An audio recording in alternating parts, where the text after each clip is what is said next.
నమ్ముతున్నావు? నీకేం జరుగుతుందో ఎవడో చెప్పలేడు. మరి జ్యోతిష్యులు ఏం చెప్తారు? ఆ తలకాయ వాళ్ళకేం తెలియదు. అసలు జ్యోతిష్యం అనేది ఎక్కడ పుట్టిందో, ఎలా వచ్చిందో, దాని ఆరిజిన్ ఏంటో ముందు తెలుసుకో. అది బాబిలోనియన్స్ దగ్గర పుట్టింది.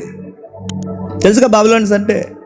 పురాతనమైన రాజ్యాల పరిపాలనలో బాగా వెలసిల్లి ప్రపంచాన్ని పరిపాలించిన పెద్ద సామ్రాజ్యం బాబిలోనియన్స్. అయితే ఆ బాబిలోనియన్స్ నమ్మేవారు ఈ జ్యోతిష్యం అంటే మీకు భయం వేసే మాట చెప్తున్నా. అసలు జ్యోతిష్యానికి పూర్వం పెట్టిన పేరు అక్కడ రాయబడింది యెషయా గ్రంథంలో.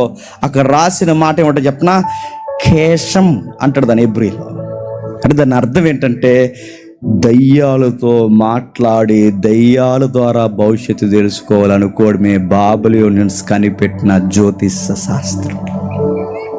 అర్థమైందా? దయ్యాలతో మాట్లాడతారంటే ఆడు మాట్లాడతాడు ముగ్గేసుకుని కూర్చుని.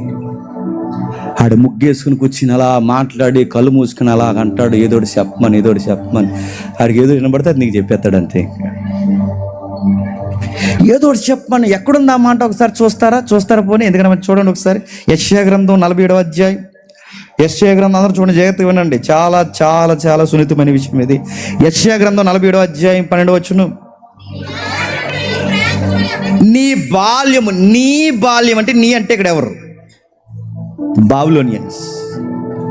జ్యోతిష్యానికి మూలం వీళ్ళే, జ్యోతిష్యం పుట్టించింది వీళ్ళే, దయ్యాలతో మాట్లాడాలన్న ప్రాక్టీస్ మొదలెట్టింది వీళ్ళే, ఆ దయ్యాలతో మాట్లాడితే భవిష్యత్తు తెలుస్తుందని ఆశపడే వాళ్ళు వీళ్ళే.